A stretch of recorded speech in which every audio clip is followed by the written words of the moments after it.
What is the ballsiest thing you've ever handed in as a project or assignment in school? Story 1 was writing a final exam with different sections: multiple choice, short answer, one sentence, long answer, paragraph, and essays. For each portion past the multiple choice, we only had to answer 3 or 4 out of the options given to us.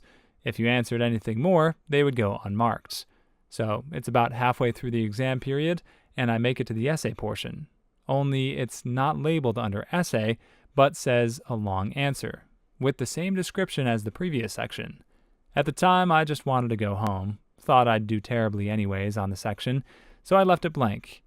I hand the sucker in with no one batting an eyelash of a full section missing. Once I get home, my mom starts panicking that the school called. I didn't do the last yada yada yada.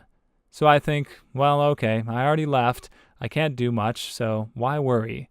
Before even making it to class, when you all returned, the principal dragged me to the office where my teacher was waiting. She was there to tell me I failed because of leaving the biggest portion of the exam blank, and while the principal asked what I was thinking, so I told him the truth. He pulled out the exam and we looked it over. I explained I already did the portion, and in no way was there the word essay on any part of the exam. After a small chuckle, he remarked, "He's not joking. You might want to go to class. I just need to finish talking to Miss Teacher." So I went back to class. A few minutes go by, waiting for my teacher. She ends up being about 10 minutes late. She regretfully informs the class that their essay portion was omitted from their final exam grade because someone undermined the exam.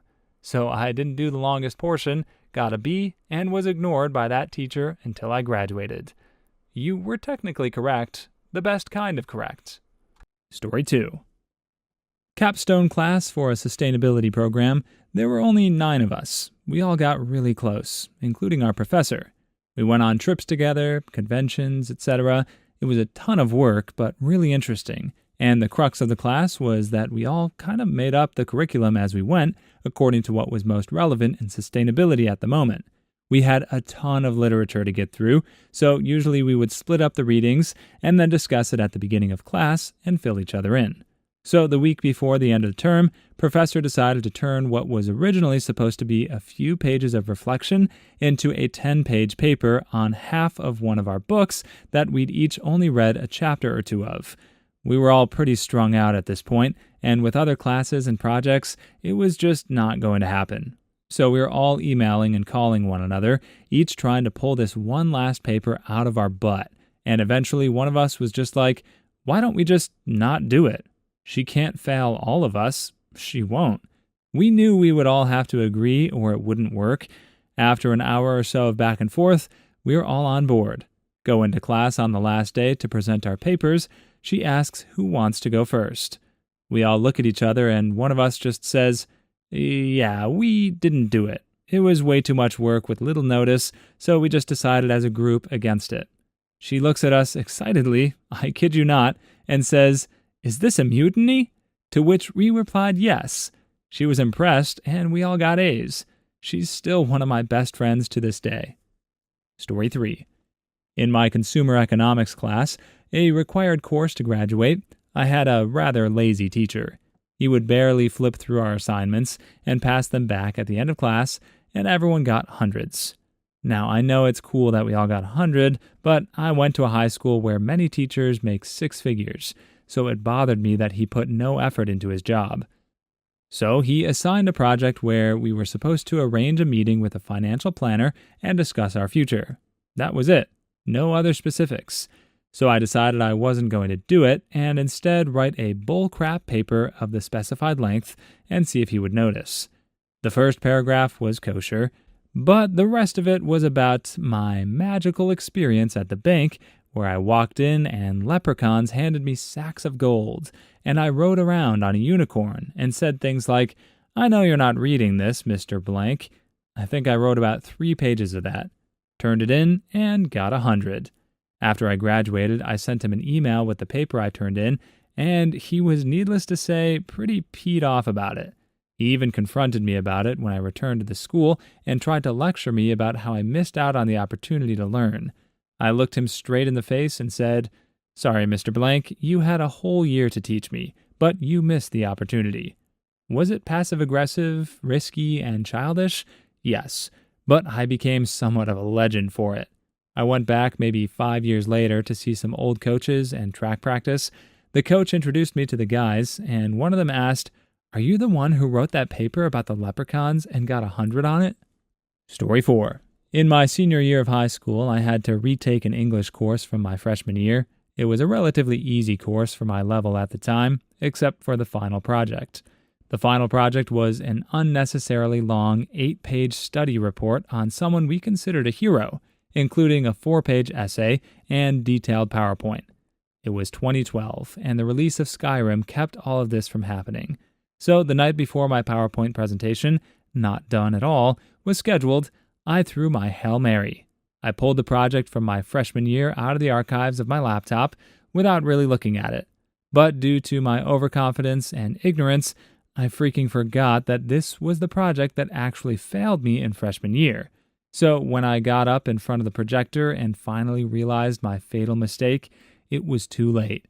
Projected on the white canvas behind me, a childlike mishmash of poorly chosen clip art and slide transitions dedicated to the lead singer of My Chemical Romance, Gerard Way. I felt everything in my body begin to die. I felt 30 pairs of eyes drilled intense judgment into my skull. I felt shame. I couldn't escape it.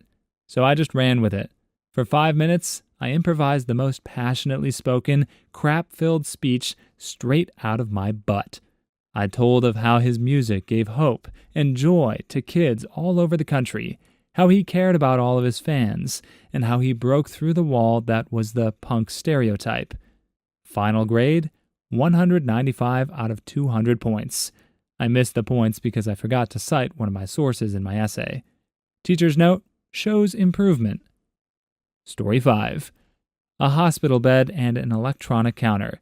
In high school, in our senior year, we have to do this huge project on anything we want.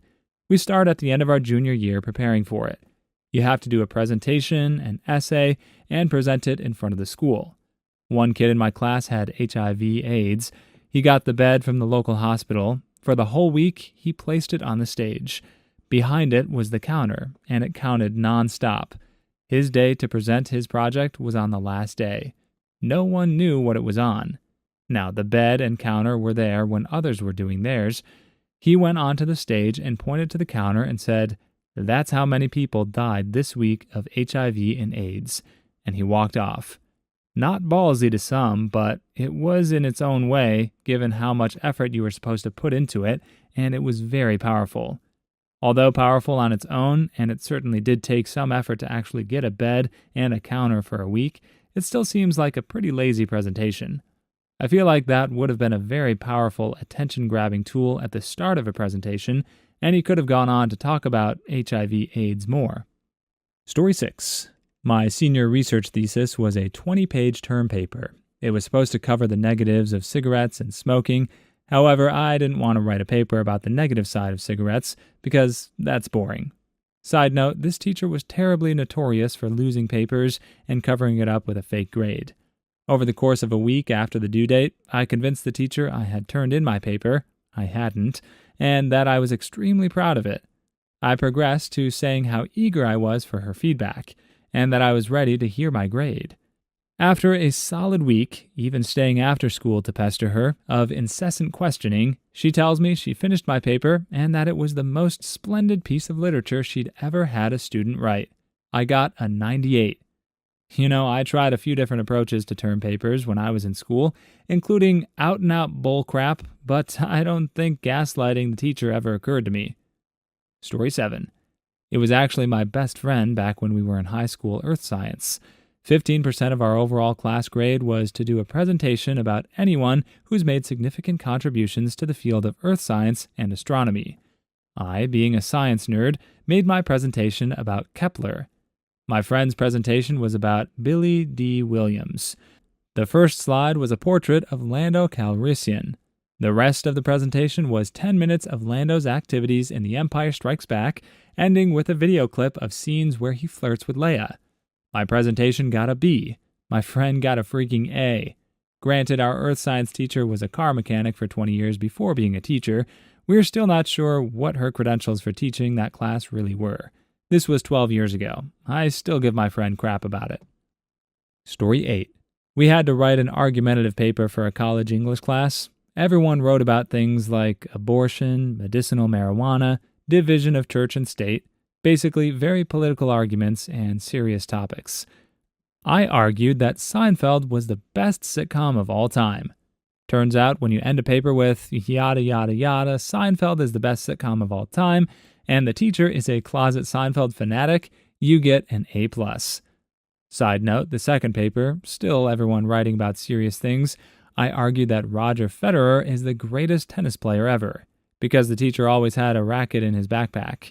I felt really good about those A+. That's how it works. The world really does work like this in many regards.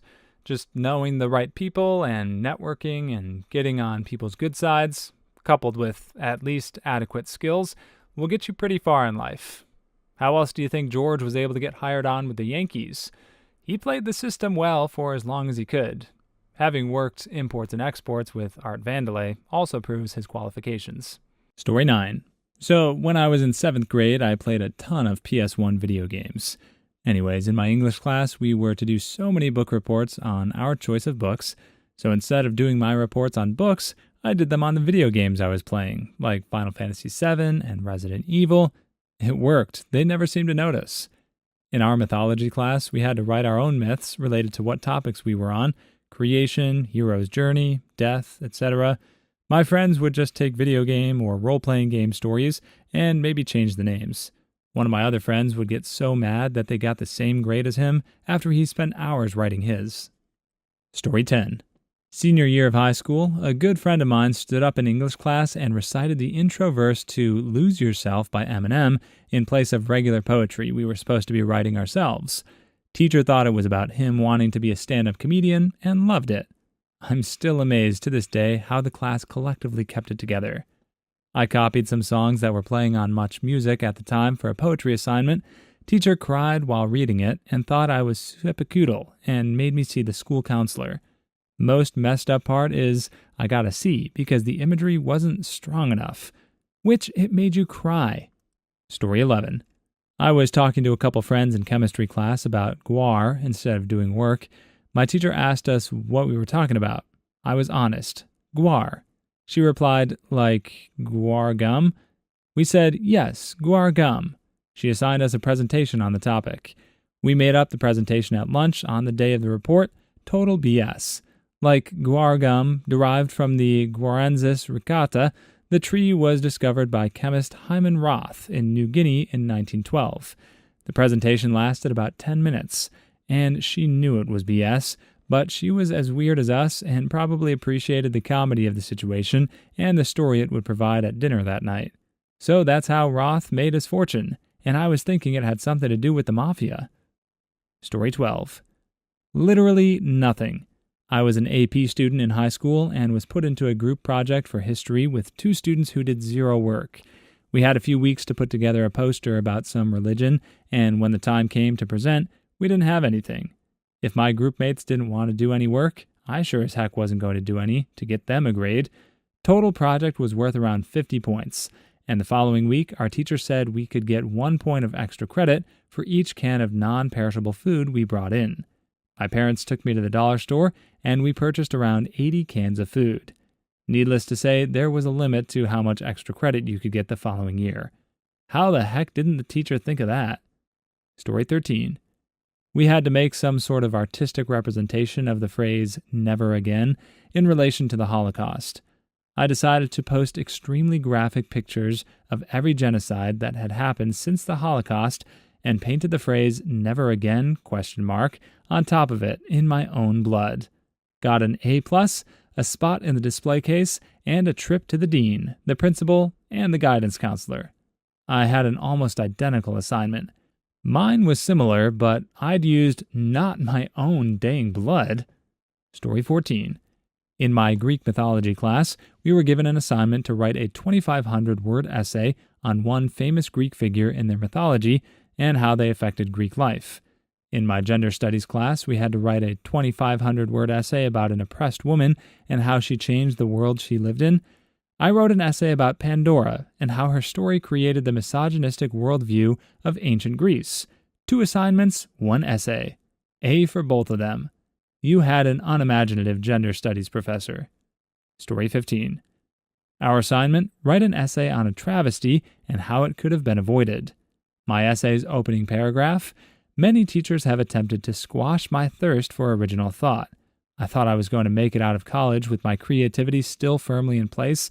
That was until I met a professor named, this is where I named the professor of this class. The rest of the essay goes on to describe how this professor successfully stripped me of all my original thoughts. My essay's grade, A. Story 16. In 9th grade art class, we had weeks to create a life-sized human art thing. Not really a statue, but not really a mannequin. Anyway, the point is, we messed around for about 80% of the time, and we're not even close to being done. We just had pieces of this dude all over the place. When it was time to present, we just threw them on the ground and said he got hit by a train. Teacher gave us an A. You could have saved yourself a lot of trouble by not turning anything in and saying he was on Malaysia Flight 370. Story 17. I had to give an impromptu speech in class, and all the topics had been written the night before and were given to you 2 minutes before your time to start. My topic read, "Is it time for Jeb Bush to pull out of the race?" He had pulled out the night before, but the topic had been written, and I guess the professor forgot. I stood up, read the topic, and said, "He already did." Then I paused awkwardly for a few seconds and said, "Please clap." I hope you got at least some laughs for please clap. Story 18. In sophomore English, we had to memorize a work by an inspirational person. I went after people that did excerpts from MLK speeches and presidents' memoirs. I memorized "There's a Wocket in My Pocket" by Dr. Seuss. I don't remember my grade, but the looks on everyone's face will always remain with me. I don't know how you could get a bad grade on it. It's a work done by an inspirational person. Story 19. I knew a guy who once took a few hits of acid and wrote a paper for English in grade 11. He handed it to me. When confronted, the teacher asked him, "What the frick is this?" And he responded, "You're the teacher, you figure it out." Apparently it started with words, then unknown symbols, and morphed into scribbles and drawings and smudges. Story 20. One time I cited a website that I had created in a paper. Also, one time in middle school, I was supposed to do a book report on Bridge to Terabithia, and I only read a few chapters and winged it. I wrote about how happy the book was, since the kids had made up this fantasy world. If you have been too busy for the last 37 years to read Bridge to Terabithia, then, spoilers, it's not a happy book. A little girl dies. My teacher had words with me. Story 21. In grade 12, I didn't want to read a book of my choice for a book report, so I just found some random book and made up my own story and own quotes from the book to fit what I needed to include in my paper. I got a B. Story 22. I inserted a recipe for cookies into an essay for grade 12 law class. I suspected the teacher didn't read the middle bits, just the intro and conclusions. Suspicions were confirmed. I almost handed in an essay in second-year university about Helen of Troy entitled "Helen is a Witch," but that was an accident. I like to use fun working titles and nearly forgot to fix that one. Story 23. Wrote a short story about a cop who was under investigation for police brutality. One night on the job, he hesitated and his life was ended by an armed suspect. I got a good grade, but I had to read it out loud to the class, followed by a Q&A. The class was not happy. Story 24. Junior year, we had to reenact the trial of Martin Luther for APMEX. Everyone knew the outcome, so the guy who was picked to be the lawyer for Martin Luther used the full Chewbacca defense from South Park. Got himself a B+.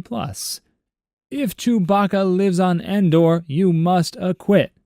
Story 25. I went up intentionally unprepared to do a 10-minute verbal presentation on Lord of the Flies. My main point was, I'm struggling to give a presentation unprepared, so what would it be like to be stranded on an island unprepared? I got an A-. Bravo, Lazebro. Story 26. I had an assignment to turn in about the government and news related for class, and it was right before Christmas break. What I turned in was a 5-page essay on the spirit of Christmas. I got an A+. I don't know if it really hit her in the feels or something, but it worked. Story 27. We had to make a web page on any topic, so I picked flesh-eating viruses, complete with gruesome pictures. Teacher's comment: after spitting out my tea and getting my composure, B+. Story 28.